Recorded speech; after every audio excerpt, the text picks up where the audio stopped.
Olá, eu sou Maria Renda e esse é o Se Renda. Hoje eu trago uma convidada que une cinema, filosofia e educação em um olhar único sobre o mundo. Doutoranda em filosofia pela USP, head de pós-graduação na FAAP, fundadora da Curadoria e co-host do Dirty Job Podcast. Ela tem dedicado sua carreira a pensar o aprendizado e o comportamento no século XXI. Bem-vinda, Gabriela Tessitori, ao Se Renda. Obrigada, Obrigada Maria. por estar aqui. Obrigada pelo convite.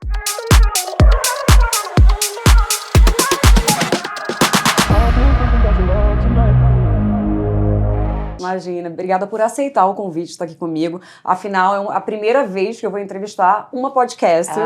Então, friozinho na barriga, mas eu espero que dê tudo certo. Já deu. Aqui.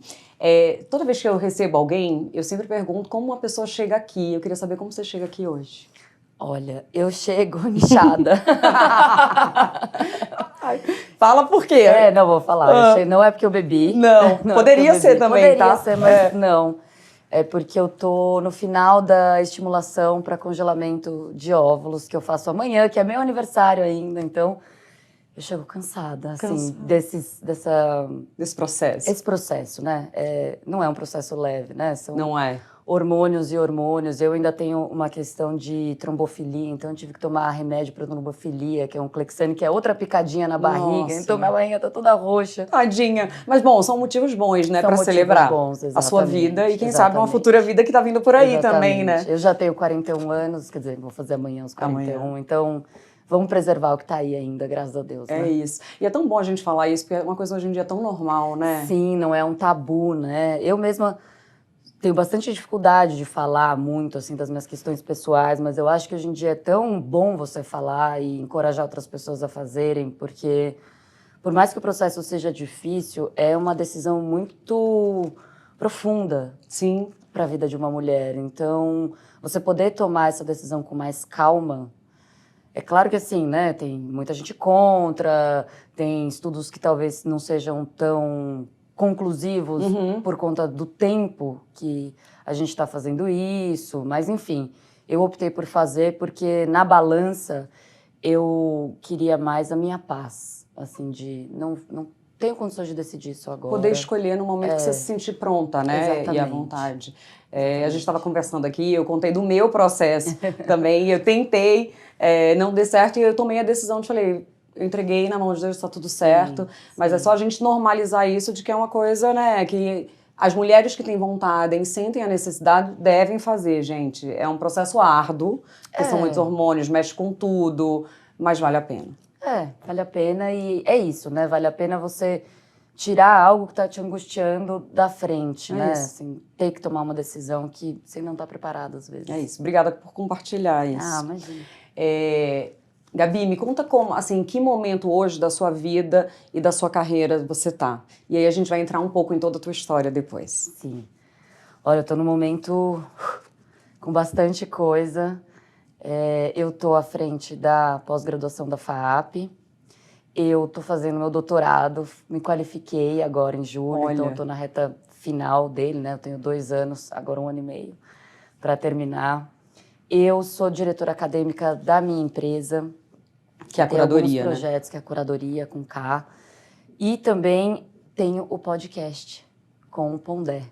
Então, são todas atividades de bastante responsabilidade, né? Cada uma delas tem bastante responsabilidade. Então, eu tô concentrada, sabe? Eu tenho o meu modo de tentar equilibrar o que não é equilibrável, porque isso não é equilibrável, não é saudável, já vou dizendo de antemão para quem quiser romantizar. Não existe, né? Não existe. Um pratinho cai, gente, Exatamente. Não tem jeito. Por exemplo, não tô conseguindo fazer exercício do jeito que eu gostaria, que é uma coisa que me faz tão bem para dormir, para ansiedade, para tudo. Então, não tem romantismo, tá sendo uma fase pesada, tô blocando essa fase.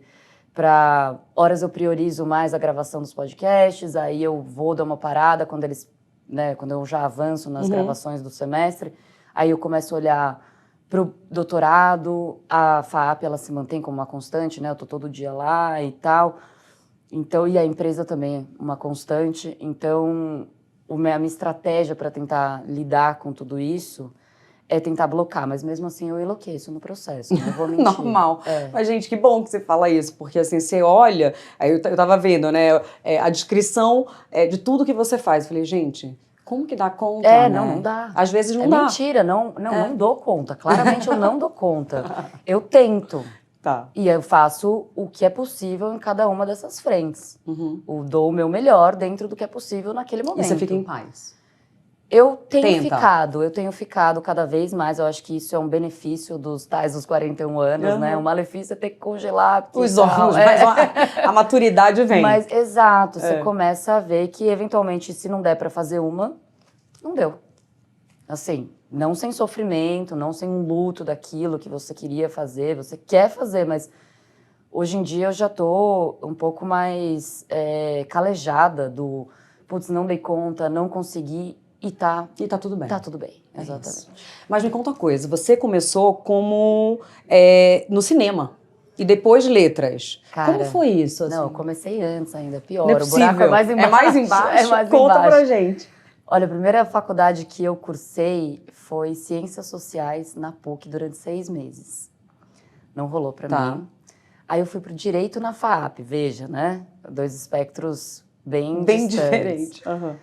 Aí eu fiquei 1 ano, também não rolou, mas aí eu não consegui largar o direito totalmente. Então eu entrei no cinema, eu ficava indo e voltando pro direito. Então foram 4 temporadas, eu sempre brinco. Nossa. E no final eu fiz 4 anos de faculdade, mas não terminei. E terminei o cinema. E mesmo o cinema, eu fui um pouco por eliminação. Eu queria estudar comunicação. Eu fiquei encantada pela comunicação, comecei a assistir umas aulas quando estava no direito ainda na FAAP, e comecei a me encantar pela discussão teórica, acadêmica da comunicação. E aí, na FAAP eu poderia optar, não tinha jornalismo na época, já tinha tido, aí teve um período que não teve, agora voltou. Então tinha rádio e TV, cinema, publicidade e propaganda e relações públicas. E eu olhei, eu fui por eliminação para o cinema. Olha. Eu falei, com isso eu não quero, com isso eu não quero, com isso eu não quero. Eu cheguei no cinema, eu não sabia nada de cinema. Nada? Nada. Todo mundo super cinéfilo, conhecia todos os cineastas e tal. E eu... O que eu tô fazendo aqui? Não entendia nada de nada. Só sabia que eu queria estudar comunicação. E na FAAP, a gente tinha uma divisão que era a seguinte, né? O Pondé era o vice-diretor e o coordenador das humanidades. Então, todas as faculdades de comunicação, essas 4, tinham uma base comum de humanidades, que era desenhada pelo Pondé. E aí você tinha as matérias específicas de cada uma dessas graduações. Então, a gente se juntava com outras turmas nessas matérias de humanidades e depois se separava. E eu comecei a me apaixonar pelas matérias de humanidades. Olha, foi aí que o bichinho me picou. E aí, quando eu falava, cara, o que eu tô fazendo numa faculdade de cinema? Porque aí eu já tinha pulado, já estava na 3ª, eu falava, não. Pelo amor de Deus. Não vou terminar nunca. Não vou terminar nunca, pelo amor de Deus. E tinha um elemento que me puxava ali, que eram as humanidades. Então, eu ia dando um somebody love ali nas outras de cinema, assim, quase pegava DP, animação. Teve um professor que, com muita generosidade, me passou, porque era muito de fotografia. Generosidade é ótimo. Fotografia para cinema. Enfim, no começo eu ainda até achei que eu poderia trabalhar com direção de arte, porque eu gosto de moda, tenho um olhar... Estético. Gosto de decoração, gosto dessas questões. Mas aí eu comecei a trabalhar nos curtas e era uma vida louca, né? Jura? Não tenho nenhuma ideia. As diárias são, sabe assim, não tem hora para começar. Diária interna, diária externa, diária dia, diária noite. Você ficou louca. É uma loucura. Eu olhei aquilo e falei... Aí eu tenho um temperamento mais conservador, eu gosto de uma rotininha. Adoro. Aí eu falei, isso aqui não vai dar certo. A minha sorte foi que com 20 e poucos anos eu olhei para isso e falei, não vai dar certo, não vai dar certo. Deixa eu olhar o que eu posso fazer aqui dentro ainda para não pular de novo para mais uma faculdade que eu não sei qual seria. Vai para filosofia, eu olhava, também não era... Eu nunca consegui me encaixar, né? Numa coisa só. Numa Você coisa não chegava só. Com uma coisa só. Exatamente. E aí eu, receosa disso, conheci um outro professor chamado João, já conheci o Pondé, que me chamou para fazer uma iniciação científica. Olha. E aí eu falei, acho que isso talvez seja legal. E aí eu fiz um pré-projeto mandei para a FAPESP, que muito embora eu não quisesse a bolsa de fato, que era pequena e tal, até ajudava a pagar a faculdade, mas eu estava nesse momento mais buscando o que eu queria e sabia, e tentando achar alguma vocação no meio daquela bagunça toda que estava a minha vida, do que exatamente buscar a bolsa. E a FAPESP, ela é importante porque ela é a maior agência de fomento à pesquisa, é a fundação de São Paulo, e ela tem um crivo, ela é muito rigorosa. Tá. Então, se você passa lá, você... Abre portas. Abre portas. Tá. Você leva jeito pra coisa. Adorei. E aí eu passei. E aí eu fiquei muito feliz. Eu fiz um projeto em cima de um cineasta chamado Pasolini, de um filme chamado Teorema. Aí eu fui me ambientando, né, com os filmes Cabeça e tal. Quando chegou, eu já estava um pouco mais entendendo da linguagem cinematográfica, né, o que significava uma determinada edição, um determinado plano e tal, como contar uma história em imagens, porque é muito difícil. Eu imagino. Hoje pode parecer muito mais fácil porque a gente vive num mundo muito visual. Sim. E hoje, mas tem que pensar que eu entrei nessa faculdade há mais de 20 anos, era 2004. Que as pessoas, os jovens hoje não têm a mínima ideia do que a gente passou, né? Ideia. Não, assim, e é isso. Naquela época, ia fazer cinema, quem queria mesmo trabalhar com cinema, o meu TCC foi em película. Não foi entregue digital. Telecinagem. Gente, ó, assim, é todo um rolê. Outros tempos. Não tinha Netflix, não tinha HBO no Brasil, não tinha... Não, há 20 anos hoje não tinha Instagram. Isso, exatamente. Foi 2014. Você não quase 2014. uma história por imagens tão facilmente. Você não tinha grandes produtoras aqui no Brasil. Você não tinha todo esse... Você tinha O2, você tinha a Mixer, você tinha as grandes produtoras clássicas e só. E os filhos de banqueiro que trabalhavam com cinema, entendeu? E aí eu olhava para aquilo, falava, bom, enfim, me achei aí na iniciação científica. E aí eu peguei e quando eu vi que eu tinha uma certa vocação para aquilo, que eu gostava, porque também tem que gostar, né? O trabalho acadêmico ele é muito solitário. Outra coisa que eu percebi quando eu fui para as diárias e trabalhar no cinema é que eu não era muito boa de trabalho em equipe. Olha. Eu sou filha única, eu era neta única da minha avó, sobrinha única da minha tia. Então, eu meio que... Vivia no seu mundo, Eu fui acostumada a ficar sozinha, brincar sozinha, estar sempre no meio de adultos e tal. Então, o trabalho em equipe, ele ainda é desafiador para mim. E eu olhei para aquilo e me achei. Falei, pronto. Poxa, eu gosto de estudar, sempre gostei de ler. Eu gosto de escrever, tenho facilidade e é um trabalho que eu consigo desenvolver sozinha. Aí eu mergulhei naquilo durante bastante tempo, até, enfim, me formei em cinema, fiquei nessas com direito, larga. E fui fazer mestrado, aí fui para a carreira acadêmica, entrei na FAP, logo que me formei como professora trainee, desses meus professores, você Pondé, criou ali, João. tipo, junto com... Acho que ali que você conheceu o Pondé. Isso. Que hoje é parceiro dela, a gente vai chegar nisso. Vamos chegar. Mas assim, você conheceu ele lá e vocês criaram relação e aí você já virou professora. Exatamente. Que demais. Ele, o João, Zé Correia, tem alguns, Fernanda Média, alguns professores que me incentivaram muito. E quando eu virei professora trainee, eu era monitora deles. Até eu entrar no mestrado e estar com um pouco mais de estofo intelectual para encarar uma sala de aula. Olha. E você se sentiu de boa, de primeira, assim, na Óbvio aula? que não. Eu lembro até hoje da minha primeira aula. Eu entrei, sentei, falei, suava, frio, levantei e fui embora. Tadinha! Não, eu tinha 24 anos, os alunos Era tinham um bebê. 21. É. Quem era eu pra estar ali? Não, eles mesmos iam ficar...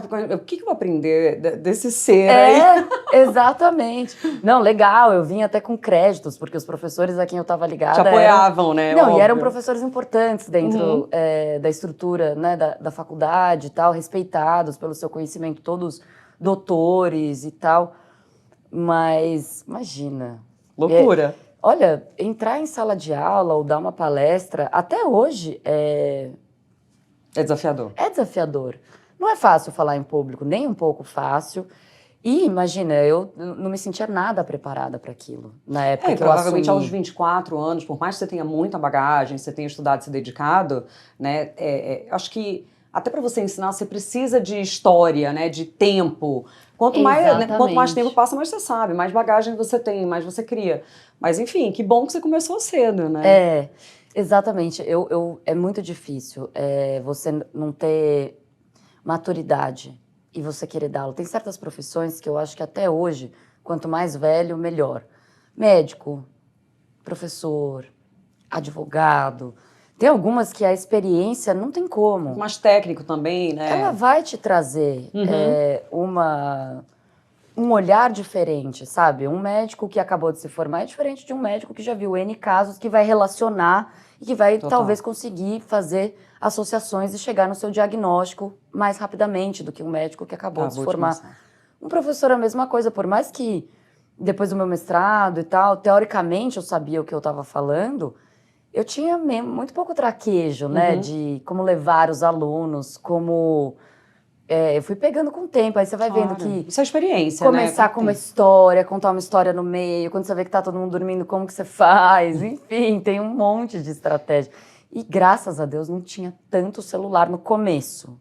No final eu já estava bem desgostosa, assim, quando eu parei de dar aula. Porque eles não devem nem olhar para o professor, né? Isso me angustia absurdamente. Eu parei na pandemia. E eu me lembro claramente de vários dias com todas as câmeras fechadas. Todas. E você sozinha? E eu sozinha. Aí chegou no final, eu fechei minha câmera também. Falei, a gente vai assim. E aí, quando eles foram apresentar os trabalhos, eu falei, vocês vão apresentar com a minha câmera fechada. Mentira. Adorei. Sabe por quê? Eu acho que a gente porque assim, a gente começou a gente viveu um começo de uma história com a internet, com tecnologia e tal, que não existe regras, né, de educação, talvez, de como se comportar. Código de ética. Código de conduta ali, de ética. Então, assim, porque para mim é uma falta de respeito com o próximo. Seja você professora, seja quem for que esteja do outro lado, né? Exato. Mas, enfim, que bom que você conseguiu superar isso. Enfim, com todas essas carreiras que você fez, terminando ou não terminando, você adquiriu um conhecimento. Como você acha que elas te ajudam hoje? Como elas estão relacionadas hoje no teu trabalho? Assim, como elas influenciam hoje? É muito louco, né? Porque quanto mais vai passando o tempo, você vai vendo que aquilo que você chamava de um caminho errático, né? Ele foi feito de várias Gabis, de várias fases, e cada uma dessas fases ela mergulhou nisso de cabeça e tudo é utilizado de alguma forma na sua vida. Não é porque você... a gente tem uma relação muito instrumental com as coisas, né? Então, eu faço isso para isso. Eu vou fazer isso para conseguir aquele objetivo. E primeiro que isso fere um pouco a minha alma, né? Que eu sou um pouco romântica. Então, esse utilitarismo, essa instrumentalização muito das coisas me dá uma certa melancolia. Então, óbvio que por horas eu tinha um pouco de crise, de falar, cara, eu não tô indo pra lugar nenhum. Mas, no fim do dia, eu também sabia que cada uma daquelas experiências que eu estava vivendo estavam me construindo como ser humano. E hoje eu olho para trás e eu uso cada uma dessas coisas. Então, ter optado por fazer cinema na FAAP, que era uma faculdade de comunicação, eu, querendo ou não, me formei em comunicação social.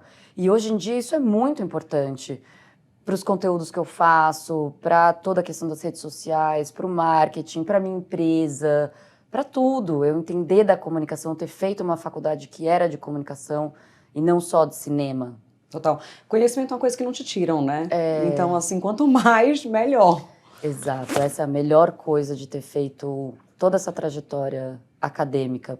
Mesmo o direito, que no final das contas aparentemente não usei para nada. Claro que usa, você vai fechar um contrato, você já tem uma noção, imagina, né? E tem muito do direito que é a educação civil, que eu acho que todo mundo deveria ter. A parte de contratos, a parte da Constituição, que a gente tem falado tanto a gente vive de emenda. Exatamente. O direito constitucional, sem dúvida nenhuma, é algo que a gente deveria ter. Todo mundo tem que ter. Um pouco do penal. Sabe, é educação cívica, uma você base, precisa saber né? o que é a democracia, para você saber o que é uma república, para você saber quais são as funções dentro disso, minimamente. Ninguém está dizendo que você precisa ser um militante, atuar, mas bom saber. É pro teu conhecimento, né? Isso. E aí essa trajetória, essa mudança, assim, de trajetória, de sair da vida acadêmica e ir para essa vida de liderança. Como que foi isso para você? Porque é uma virada de jogo, né? Também foi super desafiador. Quando eu fui convidada para... Primeiro, eu coordenei pós-graduações dentro da FAAP e depois fui convidada para assumir a coordenação geral da pós. Eu lembro, assim, nos primeiros dias que eu falava, o que eu tenho que fazer?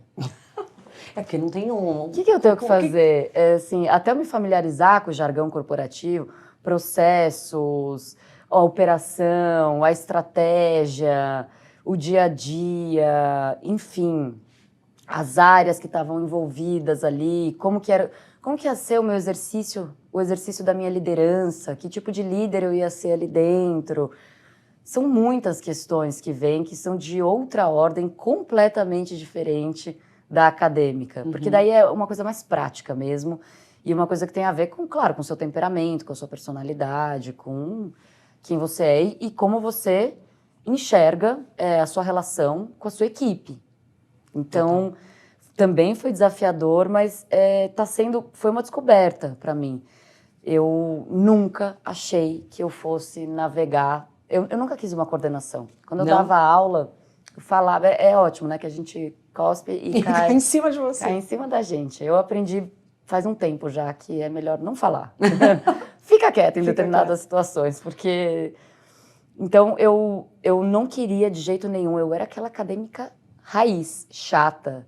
Não tinha Instagram, odiava esse mundo das imagens e tal. Eu falava, não faço parte disso. Eu era, assim, aquela chata.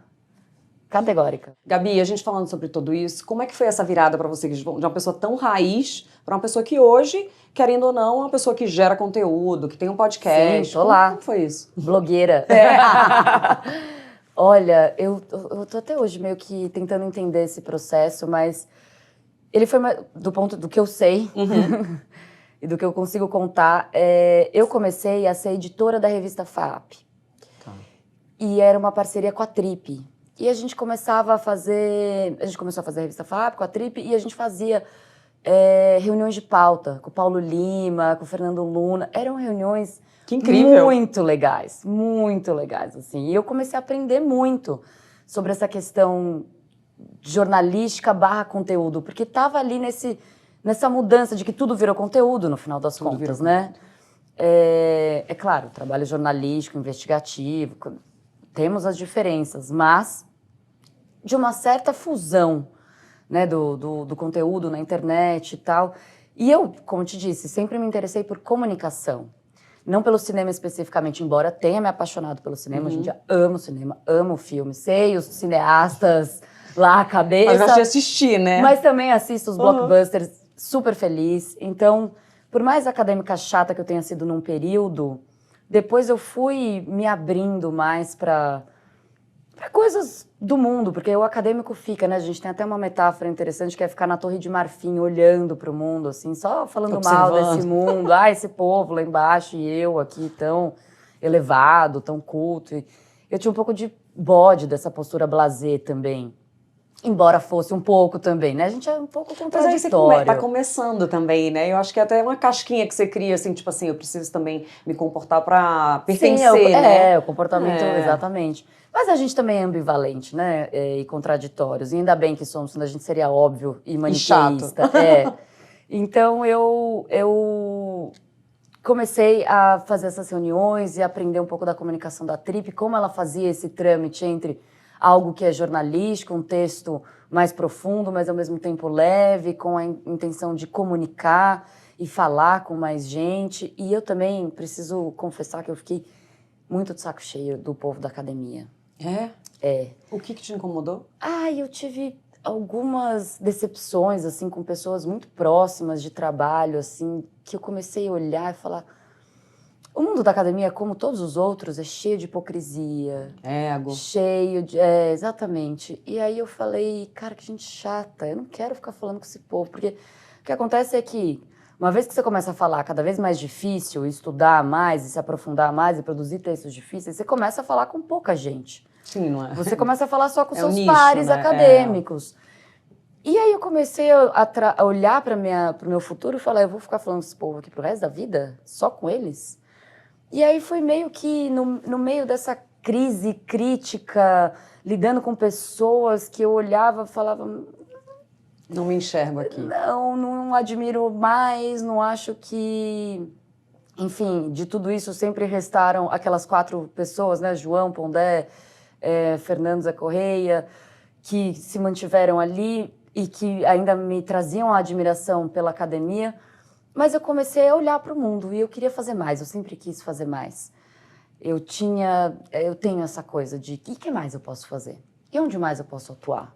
E que mais eu conseguiria fazer? Onde mais eu posso testar, se eu dou certo? Então, foi aí que eu comecei a olhar para o mundo da academia e falar, por que a gente não tenta tirar um pouco os acadêmicos desse lugar, desse pedestal, dessa coisa tão fechada e trazer o conhecimento deles para o mundo? Isso é pré-pandemia, tá? 2018 foi quando eu comecei a tentar trazer alguns conhecidos meus, né? Esses amigos acadêmicos, o próprio Pondé, para uma estrutura já dialogando mais com a internet, com as redes sociais, e comecei a ceder ali naquilo que antes eu era super inflexível, porque eu era inflexível de ficar... Eu acho que a minha questão era, por que eu vou compartilhar a minha vida, sendo que eu não estou compartilhando nada de conhecimento, até eu amadurecer o que eu queria compartilhar. Eu não queria ficar só postando meu dia, academia... Porque isso é o que mais tem, né? Exato. Falta e conteúdo, eu fiz isso, né? também durante um tempo. Mas aí eu olhava e falava, gente, pra quê? Aí veio a pandemia. Aí a pandemia foi a grande virada, porque daí eu olhei e falei, cara, se não for ali, não é. Tá todo mundo lá, não tem como. Ela acelerou uma tendência que era para médio prazo e trouxe para o curtíssimo prazo todo mundo, né? Lives e conhecimento e tudo, e a gente trancado, aquela loucura, gente. E é muito louco, né? A gente quase não fala mais hoje em dia, né? Passou e ninguém lembra, né? Não é que ninguém lembra, né? É que tá recalcada, ninguém quer falar, só porque foi muito traumático. Foi muito traumático, né? Foi muito traumático. Ninguém quer nem pensar na possibilidade de acontecer de novo e vamos elaborando aí esse luto dessa, enfim... Ai, Deus me livre, né? Dessa história toda, do jeito que cada um pode, né?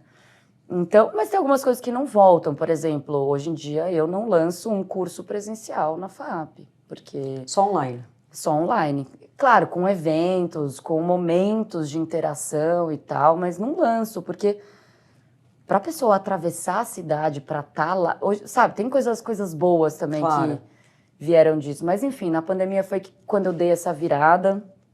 Aí eu comecei a trabalhar com algumas pessoas, lançar cursos e tal. Aí foi quando eu criei a minha empresa, Isso que eu ia te perguntar. Que era uma meizinha ali, pequenininha, só minha. Tipo, preciso ter um CNPJ porque preciso emitir nota, preciso fazer...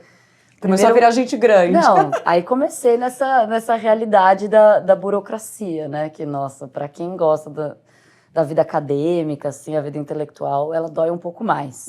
Ela já dói em todo mundo. Eu acho que para o povo que é artista ou meio intelectual, dói um pouco mais. É mais difícil, né? Nossa Senhora, como é difícil. É chato, né? É chato. É um caminho labiríntico, é burocrático. Exato. Depende da boa vontade dos outros. Um dia é sim, outro dia não, outro dia talvez. Volta amanhã, enfim.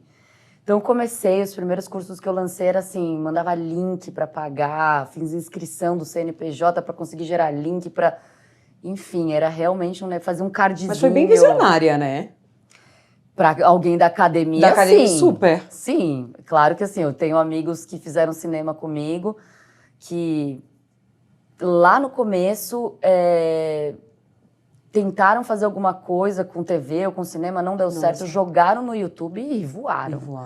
Voaram lá desde 2010, 2011, que é toda essa galera que hoje em dia é muito madura na internet, nesse mercado da internet, começou lá. Começou quando era tudo de fato mato. Ninguém estava olhando para a internet, ninguém nem imaginava que ela ia virar. Hoje em dia, essas cifras astronômicas e, na verdade, as redes sociais iam virar o grande lugar de fazer negócios, né? Total. Não, era outra galáxia desse ponto de vista. Então, eu tinha amigos que estavam muito próximos, inclusive que moraram na França, o Paulinho Cuenca, a Dani Nossi, tiveram um canal de viagens enorme, um canal de confeitaria. enfim, pioneiríssimos ali. Moramos em Paris juntos enquanto eu estava fazendo o meu mestrado. O Paulinho tinha feito cinema comigo na FAAP. E assim, eu olhava para aquilo e falava, nossa, é outra galáxia. Mas eles queriam trabalhar com cinema. O Paulinho sempre quis pegar na câmera, filmar, aprender da fotografia e tal. Não era o seu desejo, né? Mas ele gostava também do mundo acadêmico, intelectual, mas não com a mesma força que eu. Então, assim, eu fui visionária dentro daquilo que era academia. Porque em 2020 o povo já estava super adiantado nessas questões de redes sociais, negócios e etc. Mas, enfim, deu certo. E aí foi que eu abri a curadoria com minha meizinha, que hoje em dia é uma sociedade limitada, maior, tem um sócio e tá indo. Gabi, me conta, para a gente explicar um pouquinho para o público que está assistindo a gente, o que é a curadoria, o que ela faz? Então, eu me pergunto todo dia também, como tudo. Eu sou uma pessoa que pergunta tudo todo dia, meio enlouquecedor. Mas assim, basicamente a gente é uma boutique, que é pequena, tá pequena, né? Não dá para comandar ainda uma... Com tudo que você faz, ainda comandar uma corporação. Tech, exatamente, um negócio gigantesco de educação e tecnologia, mas ela vai nessa linha, né, de pensar... chama curadoria porque eu acho que uma das grandes habilidades que a gente tem que criar com essa avalanche de conteúdo que a gente vive é a noção de curadoria, é saber separar o joio do trigo. Então, eu vou atrás de pessoas que, para usar o jargão, né, têm autoridade nas suas áreas e tento transformar isso num curso acadêmico de excelência, digital, mas, ao mesmo tempo, sem perder a conexão que o presencial traria. Então, eu tenho como meta, né, como objetivo para a curadoria, um rigor acadêmico, que eu não abro mão, que daí vem da minha trajetória acadêmica. Porque é isso, curso na internet. O que virou curso na internet depois da pandemia? Tudo, nada, e curso sobre como fazer curso para fazer 7 em 8, 8 em 9, 10 para fazer em 15. Bandeja de frios tem curso. Então, assim, dentro desse mar, eu gosto de fazer a curadoria de pessoas especiais de diferentes mercados e transformar o conhecimento delas num produto escalável, né? Então, tem rentabilidade, o potencial de mercado ele é alto. Por isso que a curadoria é com K, que é de capital em alemão. Mas é uma brincadeira também, é ironia, né? Que é o Das Kapital, que é o livro do Marx. Olha! Tem que ter uma piadinha, né? Pra gente ser feliz. E, então, pegar pessoas que são expoentes nas suas áreas, como na semana passada a gente estava lançando a Mari Saad. Aí eu tenho, enfim... A curadoria, às vezes, atua sozinha, às vezes, quando é pós-graduação ou coisas maiores, eu atuo com o chapéu da FAAP, vamos dizer assim, né? Então, e não tem conflito nenhum nisso, é tudo combinado, conversado. Então, a gente tem algumas frentes de atuação. De novo, quando é pós-graduação, quando eu vejo que tem um potencial de pós-graduação, eu trago o produto para a FAAP. Quando faz sentido. Exatamente, porque a FAAP, sendo uma universidade, ela que tem essa chancela de poder dar o título. Eu, como curadoria, não posso dar um título de pós-graduação. Você pode dar um certificado, mas não um título. Eu posso dar um Claro. certificado. Então, tem alguns cursos que são mais práticos, mais objetivos, ou mesmo de curta duração. A gente tem, por exemplo, o Clube de Leitura do Pondé, que aí a gente faz menor. Faz ele um curso de certificação mesmo. Quando eu falo boutique porque a gente não quer ser muito grande. Não é sobre ter uma cartela de cursos imensa, milhares de produtos e, sabe, tipo, você tem algumas plataformas. A gente não é uma plataforma de curso. A gente faz essa curadoria mesmo de pessoas relevantes nos seus mercados, tenta fazer um produto mais bem acabado academicamente e que ele seja muito rentável para todo mundo e que os alunos tenham acesso a pessoas que normalmente eles não teriam acesso. E como você faz essa curadoria, literalmente, dessas pessoas? São pessoas do teu convívio, são pessoas que você vai conhecendo ao longo de relacionamento? E onde as pessoas conseguem acessar esses cursos? Olha, tem um pouco de tudo. Então, tem gente que eu conheci na FAAP, tem gente que eu conheci pela minha vida. Então, por exemplo, a gente relacionamento. Ou mesmo, sei lá, Nativosa, comecei a comprar roupas dela, percebi o case que ela poderia ser, o potencial de transformar isso num curso. E tem uma outra coisa que também é uma crítica minha à academia, e aí não é academia tanto de pesquisa, tal, é mais ao modo como muitas universidades, mesmo privadas e mesmo voltadas para o mercado, elas acabam operando, né? Que é ficar muito acadêmico e não trazer o mercado para dentro da academia, né? Olha o plot twist meu.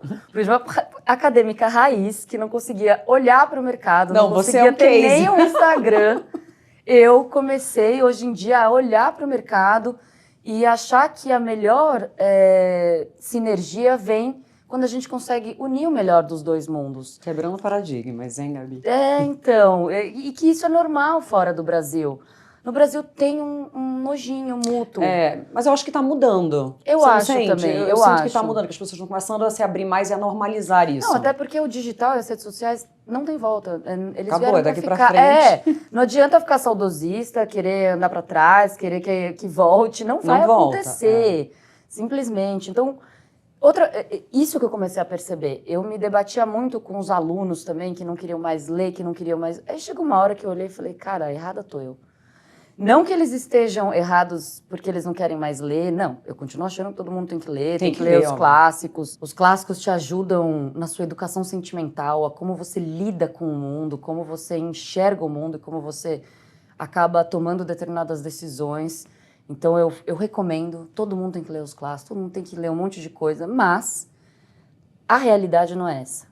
E eu cheguei uma hora que eu fiquei cansada de dar murro em ponta de faca. Eu falei, cara, em vez de ficar brigando com toda uma geração e todo mundo que tá vindo, e eu ir pra lata do lixo da história, que era o mais provável. Se você não acompanhar, vai. Deixa eu ver o que eu posso fazer de melhor para conseguir fazer alguma coisa nesse mundo, mas que ainda não tenha ou que não está sendo feito de um jeito que eu acredito que possa ser feito.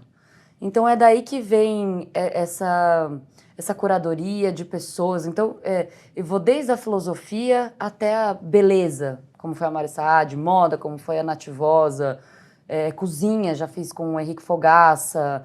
Enfim, eu fui olhando... o mercado e coisas que você achava interessante. Coisas que eu achava interessante até pra mim, de maneira bem autocentrada. Eu falo, cara, eu gosto de moda, eu gosto de gastronomia, virou um hit, né? Depois da pandemia também. E é legal cozinhar e tal. Eu não sou muito boa, não levo muito jeito pra coisa, não tenho muita paciência, mas é super legal. Beleza, mercado enorme e tal. Então, por que não trazer essas pessoas que têm grandes cases, que foram pioneiras na internet e tal, trazê-las, dar um estofo acadêmico para elas, ajudar? Eu venho com uma parte... A gente constrói essas coisas a quatro mãos, né? Então, a gente vem com uma parte, um know-how acadêmico e eles vêm com conhecimento de mercado. Como eles fizeram cases gigantescos, né? Cada uma dessas pessoas. E aí, onde as pessoas acham? Em que plataformas elas acham? É na curadoria mesmo? Onde elas acham esses cursos? Olha, é difícil, porque a gente trabalha com um formato de lançamento. Tá. Então, ele não fica no recorrente, você se inscreve a hora que você quiser.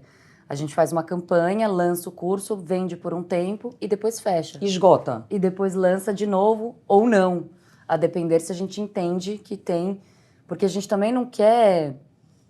esgarçar o produto, banalizar, exatamente. Então, se não tiver mercado para aquilo, ou se a gente enxergar que aquilo vai acabar precarizando o produto, tal, não lança de novo. Lança quanto tempo fica mais ou menos, assim, durante quanto tempo a gente encontra, por exemplo, você lançou o da Mari Saad agora? O da Mari agora tá aberto. Começa no dia 13 de outubro e ele deve fechar um pouquinho antes desse início. O da Mari tá na FAAP. O da Nath foi na FAAP, do Henrique já não foi na FAAP, também não foi com a curadoria, foi então vai mudando de acordo com o perfil, enfim. Porque a gente acaba fazendo a curadoria, por isso que é difícil definir, a gente faz um projeto muito customizado para a necessidade daquele que a gente enxerga e que a gente ouve também, né? Daquele autor, daquela autora. Então, às vezes a pessoa já tem um produto digital, mas quer transformar esse produto. Às vezes ela já tem um produto digital que não é pós-graduação, mas ela quer que vire uma pós-graduação. Às vezes só quer que a gente faça um material programático, um conteúdo e um material de apoio bacana para entregar junto com o curso dela, que tenha estofo, que tenha referência bibliográfica, que tenha uma pesquisa aprofundada. Então, vai depender muito da Varia. necessidade do cliente. Ah, isso, eu amei, super interessante. Esse da Mari é na faculdade mesmo? É na FAP presencial? mesmo. Não. É online? É Não, online. todos são online, Então, mas dentro da a gente tem alguns plataforma eventos, FAP. exatamente, dentro Tá. da plataforma que a FAP usa. Quem quiser procurar ainda está aberto. O site da FAP, redes sociais, enfim, a comunicação está sendo feita, ou até da própria Mari. Porque é isso, é uma noção de coautoria. A gente chama de curso de autor, pós de autor, que eu peguei emprestado do cinema também, que é o cinema de autor. E tem uma linguagem, a gente tem todo um cuidado com a linguagem, com como a gente vai filmar, como a gente vai editar. Essa é a Isso parte que eu ia te vem do perguntar, cinema. que vem do cinema. Você Exato. participa de todo o processo.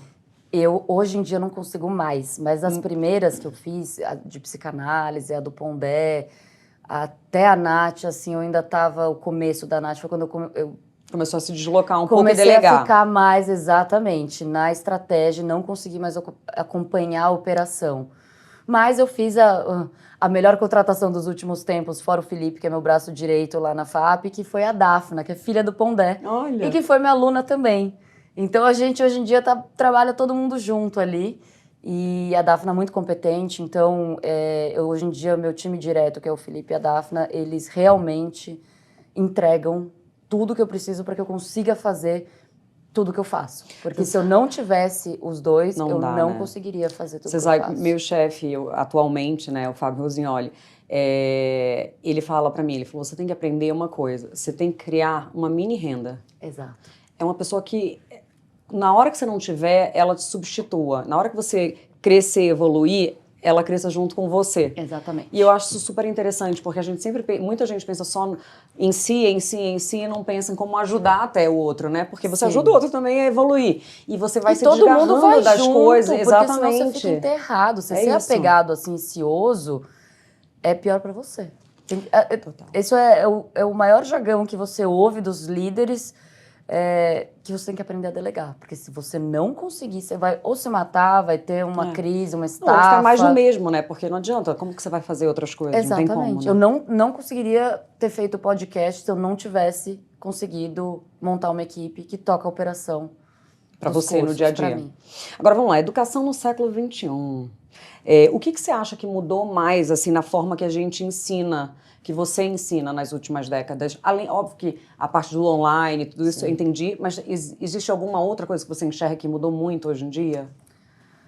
Cara, muito, né? Eu acho assim, o mais óbvio, a gente começa pela leitura, né? Mas uma brincadeira que o Pondé sempre faz, né? A leitura é um hábito que não pegou muito na espécie. Então, não é que todo mundo leu e agora com as redes sociais as pessoas pararam de ler. Não. Só que o nosso ensino todo, ele é baseado na leitura, nos autores. Então, a gente está num impasse e numa lógica que ainda está meio presa ao século XIX, assim, né? Que é um falando, todo mundo escutando. Mas a questão é que eu, particularmente, não achei nenhum modelo que substitua esse. O digital, o que você faz é facilitar o acesso para quem quer estudar. Total. Porque quem quer estudar sempre estudou. Acha um jeito. Você entende? Assim, quem gosta de estudar, quem enxerga valor, quem tem talento, aptidão, vontade, estuda em qualquer circunstância.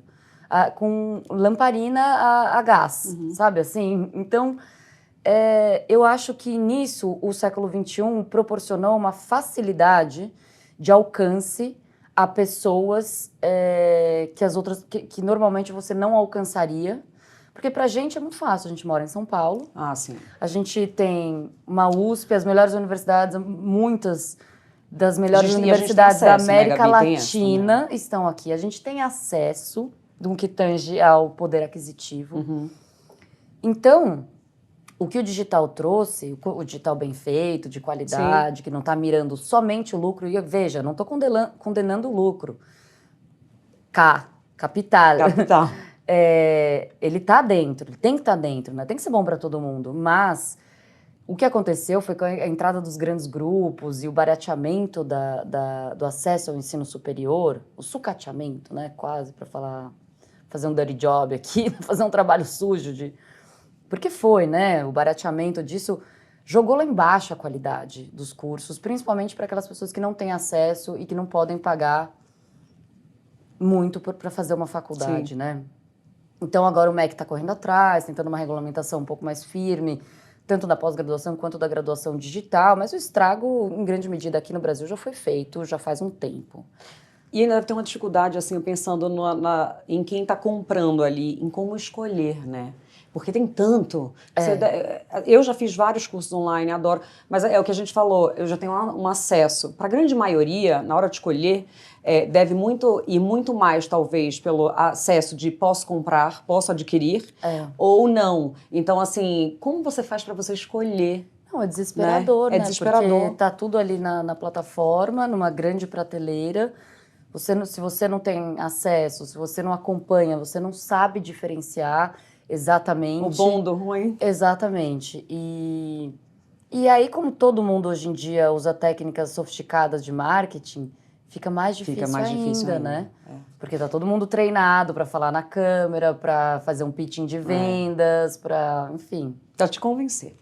Surge uma pergunta aqui para mim agora, você fala muito de leitura. Minha mãe é uma leitora ávida, ela lê 3 livros por semana. Meu irmão, igual, advogado, enfim. Eu nunca tive muita facilidade, mas eu tenho uma disciplina. Para mim, leitura não é extremamente prazerosa, eu desconcentro. Mas eu falo assim, por dia eu tenho que ler meus 15 minutos. Hoje em dia tem uma coisa que são os audiobooks. Sim. Me confunde muito quando a pessoa fala pra mim, eu li o livro. Não, eu ouvi o audiobook. Não, você não leu o livro. Eu tô louca? Não. Tá, não. então assim, tipo, não substitui, você certo? Você ouviu um podcast no formato de texto corrido. Porque eu tenho essa discussão com as pessoas. Então assim, gente, não substitui, tá? A leitura. Não é, definitivamente não é. E você falou dos clássicos. Aproveitando aqui também, pra quem tá assistindo e ouvindo a gente, dá uma dica de alguns livros que você acha que são, assim, imprescindíveis, que a gente deveria ler, todos deveriam ler? Mas posso falar dos seus 15 minutos antes, rapidinho? Claro. Eu acho que... Eu tenho algumas dicas, né? Eu odeio fórmula, porque todo mundo vende fórmula e tal, mas eu tenho dicas para dar para você exercer um pensamento crítico. Um deles é leia os clássicos e como? Se você tem dificuldade, como você está falando que você tem, não é uma pessoa que tem a concentração fácil, e hoje em dia está cada vez mais difícil, porque o mundo está mandando estímulos sensoriais o tempo inteiro para nós. Então, se já não pegou na espécie, atualmente está mais complicado ainda. Faz isso, começa pequeno, reserva 10, aumenta para 15. É um exercício, não tem como. É um músculo, né? É igual esporte. É igual a vida. Quando eu falei pra você que eu gosto da rotina, eu acho que eu gosto da rotina porque eu gosto de olhar pro meu dia e ver que eu consegui fazer coisas que eu sei que me fazem bem. Ler o jornal, saber minimamente o que tá acontecendo no mundo. Se eu não conseguir ler o jornal, na hora que eu tô correndo, eu tô ouvindo podcast com resumo do dia.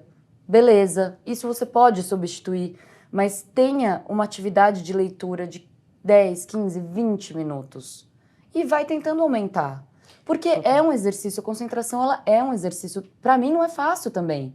Não é fácil. E ainda mais com tudo que você tem que fazer no dia, Imagina, né? Não, hoje em dia eu leio muito pouco. Hoje em dia, estou na minha fase definitivamente de menor leitura na minha trajetória toda. As pessoas às vezes me perguntam no Instagram, que livro você tá lendo? Eu tô empacada na Pastoral Americana, assim... Há um tempinho. Não, desde o ano passado. Tudo bem, é um catatal do Philip Roth e tal, mas...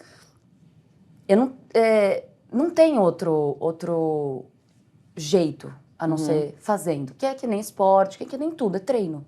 Então treina. Treina e disciplina. Né? Tem que ter disciplina. Como tudo na vida você precisa ter, né? Mas enfim, sobre os clássicos. Eu recomendaria... Então essas são as dicas, né? O pensamento crítico, leia, se force a ler. Lê o quê? Leia clássicos. Leia uma tragédia grega, pelo menos. Pode ser Édipo Rei, pode ser Antígona...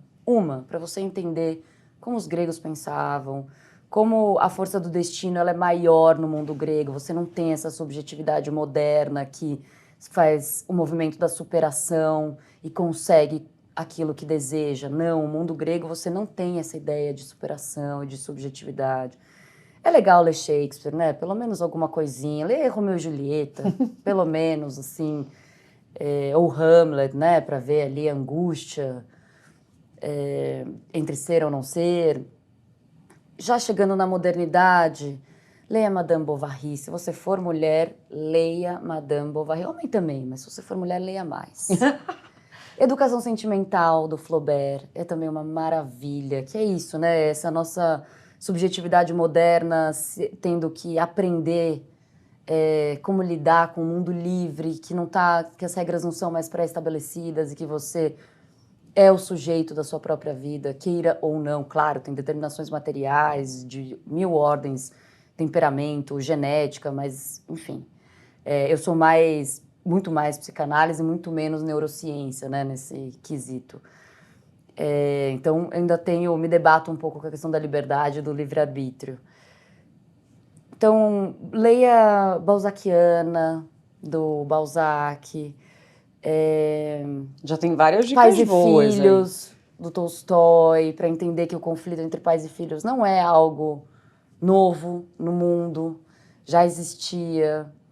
Philip Roth eu gosto bastante. Eu li Nêmesis, que foi bem pesado. Ele é denso, né? Não é uma leitura tragédia, fácil. Sempre uma tragédia. Não é uma leitura não fácil. Espere, exatamente. E é por isso que eu tô falando, essas leituras que são difíceis, trabalhosas e que não são tão leves, elas de alguma maneira vão promovendo essa educação sentimental em nós, sabe? A gente se identificar... Eu sempre falo, né? Eu gosto de ler livro pesado, assim, porque eu olho pra personagem e falo, cara, se ela sobreviveu, eu sou capaz de sobreviver a tudo. Você falou uma coisa que eu achei bem legal logo no início. Você falou que a leitura te ajuda a aprender a lidar com os teus sentimentos. Eu nunca tinha pensado dessa forma. Que é isso que eu tô falando agora sem querer, eu retomei. É isso. Você falou isso agora de novo, eu falei, não, eu tenho que trazer isso, porque eu achei incrível. Eu nunca tive esse olhar. Eu tô falando da literatura, né? Não, literatura, sim. Então, eu acho isso. Eu acho que ao viver uma trajetória tão pesada de algumas personagens, eu me sinto mais pronta para encarar os meus desafios quando eles vêm, e certamente eles vêm, porque é a vida. Saúde, doença, paz, morte, tudo isso vem para todo mundo, não adianta, né? E na hora que ele chega, você tem esse amparo. É um amparo. Leitura. É um apoio.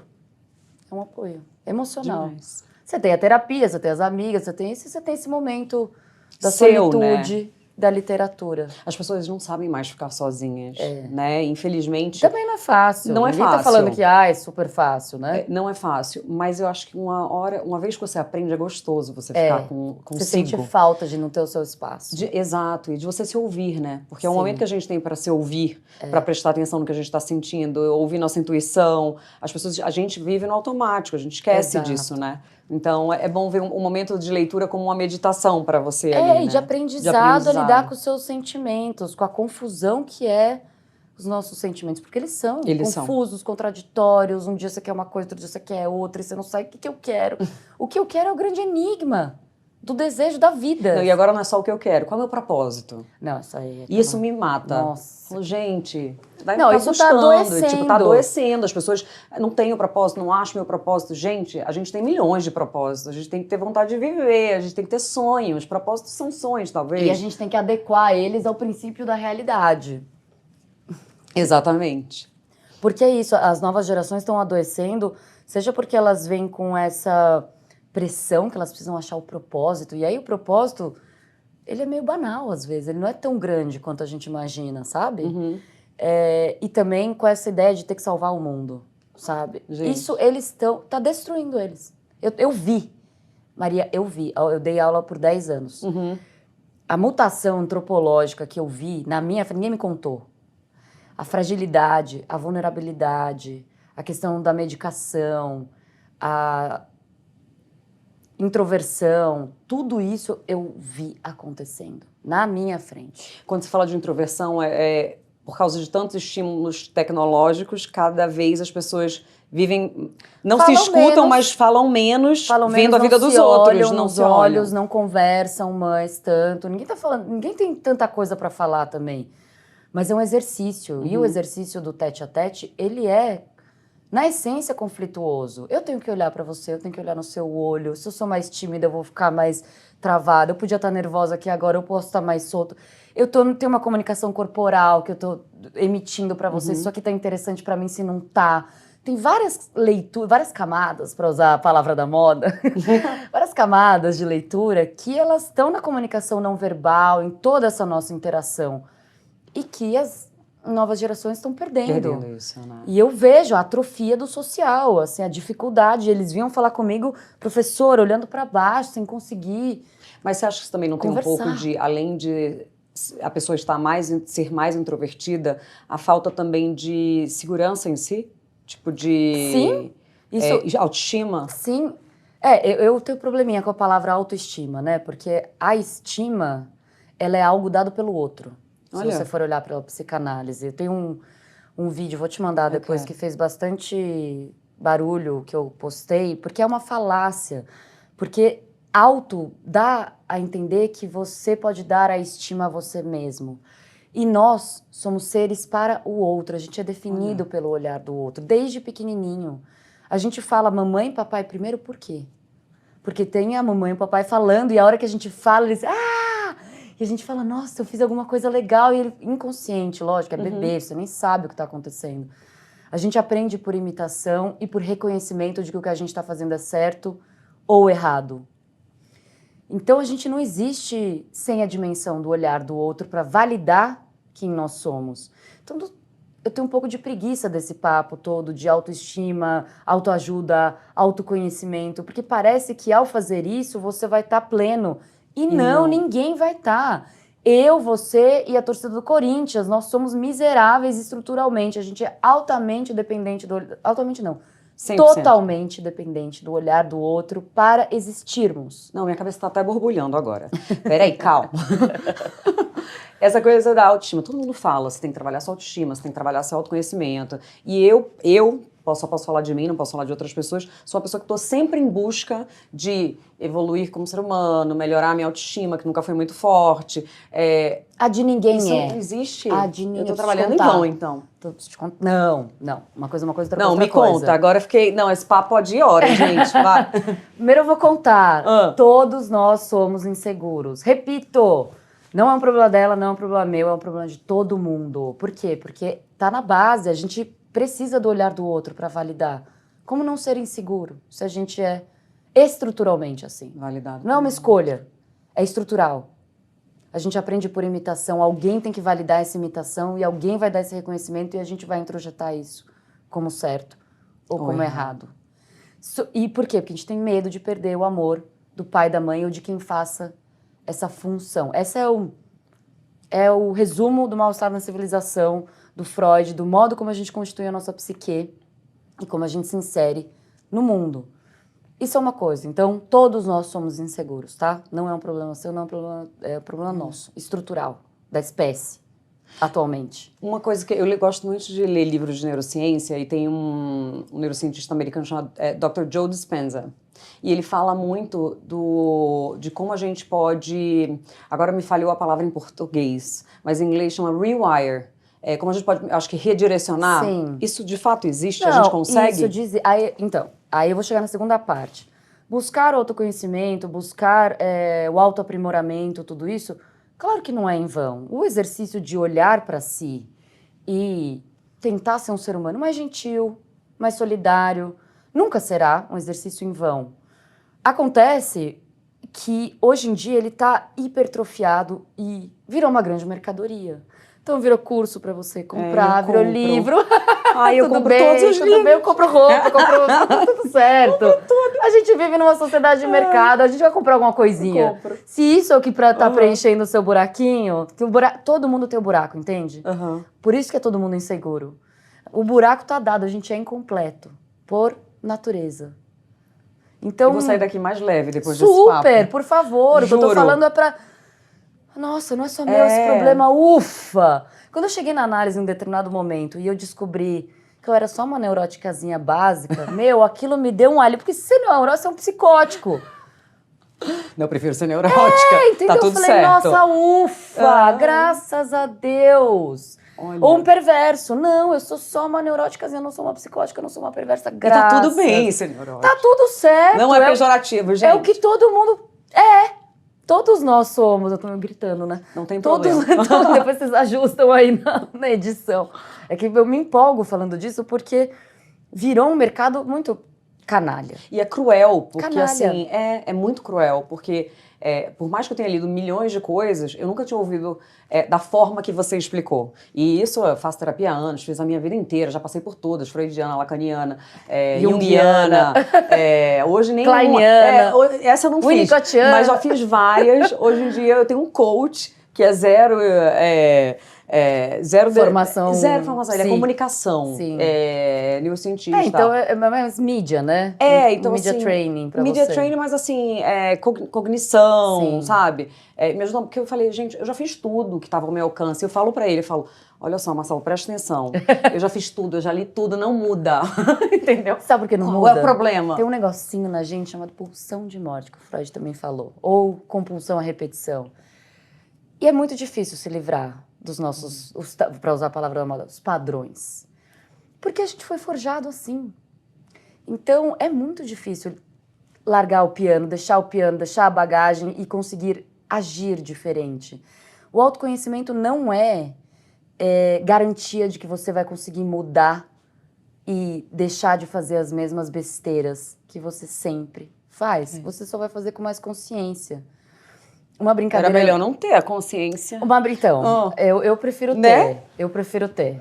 Não, eu tenho até eu demais. brincava que é uma coisa meio Britney Spears. Oops, I did it again. Tipo, sabe assim? É esse trânsito que me interessa, às vezes, também, pegando a carona de academia e cultura popular e tal, porque a cultura popular também fala muito dos nossos perrengues, né? Uhum. Música de sofrência, tudo. É uma maneira da gente tentar elaborar o caos que é viver, o caos subjetivo que é viver no contemporâneo, porque é um caos subjetivo para todo mundo, para mim, para você e para a torcida do Corinthians, novamente. Fiquei muito feliz, gente. Não. Não desejo mal a ninguém, mas eu tô muito tá feliz. Lulu Santos, mas... Desculpa, isso não é psicose, é só neurose. Não é perversão, não perversão. Quero ver o outro sofrendo, isso, mas... não é. Mas, assim... Que bom que tá todo mundo na mesma merda que eu. Porque assim, você fala, gente, não é possível. Tipo, já li, já fiz, já ouvi, já... E não, tem coisas tá que não caótico vão, mesmo, né? Maria, tá caótico. A gente arrebentou com várias estruturas, não colocou nada no lugar. São muitos questionamentos hoje em dia de várias ordens. A polarização, enfim, tá um caldo bem denso. Tá um caldo bem denso, tá difícil. Tem as redes sociais, a coisa chega na velocidade da luz pra você. Então, tá caótico pra todo mundo mesmo. E não tô falando pra você aceitar o caos, né? Não. Mas tô dizendo pra não se angustiar tanto com o seu sofrimento, com o seu caos, porque é normal. É um sintoma da época. Tá em todo mundo. Não é específico da Maria ou da Gabriela. Ai, fiquei feliz, gente. Então, de novo, o movimento é legítimo, mas autoconhecimento, autoajuda, mas ele não vai te garantir que você não vá fazer as besteiras das quais você está tentando se livrar. Porque normalmente é isso que a gente está buscando, né? Não quero fazer de novo. E não quero repetir de novo.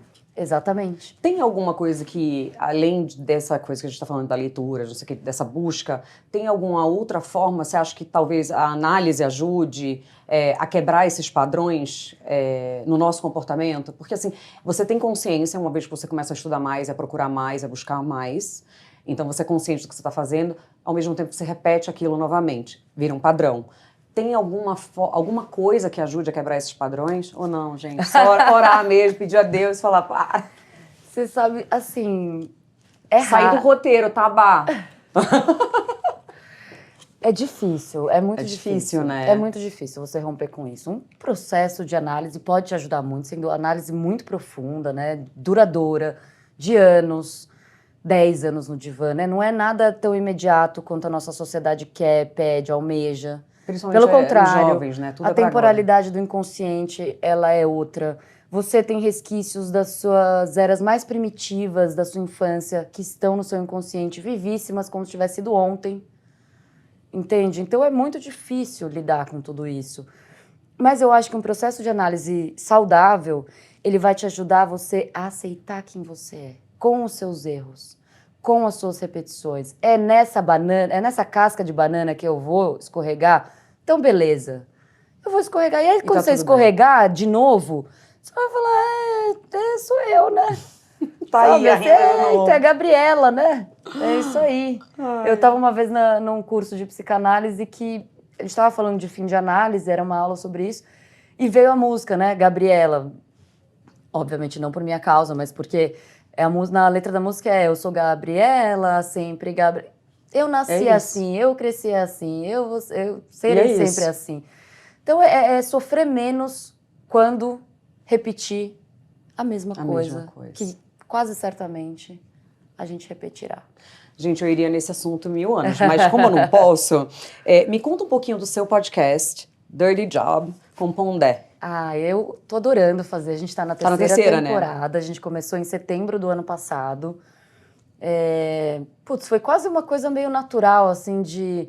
vamos fazer alguma coisa, tal, digital, que a gente possa falar meio sem filtro e de uma maneira... livre. E leve. E também nesse esforço de tentar trazer assuntos acadêmicos para a cultura popular de uma maneira mais digerida, né? Mais didática, assim, fácil quando vocês falam. Eu sinto que qualquer pessoa que ouve entende, consegue entender, sabe? Tem episódios mais cabeçudos, né? Tipo, de pós-modernidade. Às vezes a gente entra num academiquez mais pesado, mas esse é o esforço de tradução, né? O Pondé sempre me encantou com as aulas dele porque ele tem uma facilidade muito grande de traduzir ideias filosóficas em ideias ordinárias do dia a dia. E eu, com 10 anos de sala de aula, também tenho um traquejo de... Eu gosto muito de colocar em perspectiva histórica. Porque eu acho que quando a gente entende as coisas com a sua história, a gente não acha que veio desde sempre, nem que é para sempre. A gente consegue entender a coisa circunstancial do que a gente está vivendo. Como eu estou falando para você, o contemporâneo é caótico. O mundo sempre foi caótico. Desse jeito como a gente está falando, com redes sociais, com informação na velocidade da luz, com esgarçamento do tecido social por causa da polarização, com inteligência artificial chegando, roubando ou não todos os trabalhos. Né? Não, assim, nunca foi caótico nesse nível, com tudo ao mesmo tempo agora, não. É óbvio que esse momento específico vai produzir um sintoma específico, ou alguns sintomas específicos. E quando nasce esse momento? O pós-Segunda Guerra Mundial, a contracultura.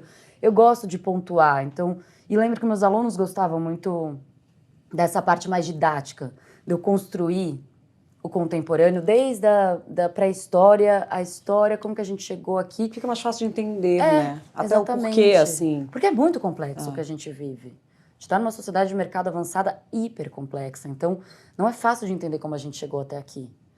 Pensando que a minha avó, que morreu com 94 anos, nasceu antes do crash da Bolsa. Nasceu em 27. Loucura. Eu falava, eu usava ela em sala tudo isso, né? Tudo isso, eu era a rainha da linha histórica quando eu dava aula. E aí eu colocava data de nascimento da minha avó e ia colocando tudo. Falava, gente, você imagina... Olha tudo que você viveu, vó. Não, e ela morreu há 3 anos, ela viu toda a loucura. Até a tudo. Ela falava, nossa, eu não consigo mais dialogar com esse mundo, porque é muito. É tudo muito, é uma saturação enorme de tudo. E a gente fica falando dessa coisa de longevidade, que a gente vai viver 100 anos, 120 anos. Eu falo, gente, como é que a gente vai ter cabeça psicológico para lidar com tudo isso, né? Então, aí eu acho que o esforço de autoconhecimento, tudo isso, é legítimo para tentar... Quer dizer, ele sempre é legítimo, mas o que eu digo, né, é que ele não vai te tirar, como a gente já falou. Vai curar. Mas ele também é legítimo no sentido de como eu vou suportar tanta mudança. Porque a gente não aguenta. É óbvio que a gente está fritando de ansiedade. Tudo muda o tempo inteiro, da noite pro dia. Como é que a gente aguenta? Gabi, infelizmente, está chegando ao final. Eu não adorei. Queria. Até porque a gente entrou nos assuntos que eu a gente divagou, né? E assim, falaria com você ad eterno. Obrigada, eu também, adorei. Obrigada. E aí a gente tem umas perguntinhas finais aqui. Qual foi o maior não que você precisou dizer na sua carreira e que acabou abrindo portas? Meu primeiro doutorado. É? E era sobre o quê? Era sobre pós-modernidade e eu estava qualificada já e eu tive uma grande questão interna, enfim, de problemas, né, de pesquisa, vamos colocar nesses termos. E eu saí qualificada e foi muito difícil. Naquela época, para mim, tinha sido um grande fracasso. Só que foi exatamente quando eu comecei a olhar para o mercado, a fazer as minhas outras movimentações, porque abriu A espaço. se abrir para o mundo. Então, acho que foi esse. Foi uma oportunidade, né? Você enxergou como uma oportunidade. Não, hoje em dia eu enxergo, Hoje? né? Não, Na se não época, naquele momento. não. Se pudesse deixar uma mensagem para educadores e estudantes do Brasil hoje, qual seria? Nossa, difícil, hein? Eu já falei, leia os clássicos, né? A gente pode ficar com esse, porque é justo. Eu acho justo. Leia um ponto. Leiam, ponto. Comecem que nem a Maria, 15 minutos por dia, 20, 25. Não precisa ser mais que isso. Treinem, façam o exercício da leitura, o exercício da concentração. Mais do que o da leitura, o da concentração. Aprendam, isso também é interessante, aprendam a colocar os filtros necessários para que você não pire. Porque é isso, é o que a gente falou. Fácil pirar. Tá caótico, tá com muito estímulo, tá pesado para todo mundo. Aprenda a colocar os filtros. Então, tira uma notificação aqui, coloca vai ler os seus 15 minutos. Pô, são 15 minutos. Não, modo avião, rapidinho, tal, já volta. Né? Tenta organizar o seu tempo. Não fica refém dele, não atropelando tudo. Porque o tempo é a única coisa que não volta, né? E é isso, todo mundo que eu encontro, da minha manicure enfim, meu chefe, todo mundo, nossa, o tempo tá voando, esse ano tá voando, tá cada vez... De fato, a aceleração é uma característica da modernidade e da pós-modernidade. A gente tá vivendo que nem louco mesmo. E não faz bem. Mas, para os educadores, eu diria isso, exercício da concentração. Boa. Qual foi a maior verdade sobre você mesma, a qual precisou se render para chegar até aqui? Eu falei algumas já, Falou, né? Então tá, gente, assistiu Não, mas eu posso repetir. Pode? Posso. Então tá. Não, eu falei algumas. Eu acho que... descer um pouco desse pedestal, né, narcísico, que às vezes a gente se coloca e falar, você é só uma neurotiquinha básica. Adorei. Eu vou chamar minhas amigas todas assim, pode deixar. Graças a Deus, porque senão seria pior. É isso. Aí, ó, um livro a gente já falou, uma ideia ao qual você nunca se renderia. Uma ideia. Vender alguma fórmula, assim, de sucesso, felicidade. Ai, gente, eu acho isso um absurdo. Um filósofo que sempre rende boas reflexões para você. Eu vou citar uma filósofa que não é a que eu mais estudo, porque eu estudo 2 outros filósofos no meu doutorado, que é uma relação meio nichada entre imagem e subjetividade. Mas eu diria a Hannah Arendt e eu diria Eichmann ou a Banalidade do Mal, em que ela vai fazer o relato dos membros da tropa do Hitler, do Holocausto ali, da Segunda Guerra Mundial, e ela tem um olhar sobre o que é mal e como ele se torna banal às vezes em determinados ambientes assim, e que é legal a gente entender que às vezes a coisa não é tão maniqueísta como a gente pensa, às vezes ela é banal, ela é banal e tá ali. Um sonho ao qual você ainda quer se render? Eu acho que morar fora por um tempo, de novo, já morei. Você morou em Paris, vezes, né? Morei em Paris, fiz alguns cursos também, fiz em Nova York, fiz em Londres, mas acho que eu queria passar mais um tempinho fora. Tem algum lugar que você tem no coração, assim? Olha, Berlim tem me capturado bastante.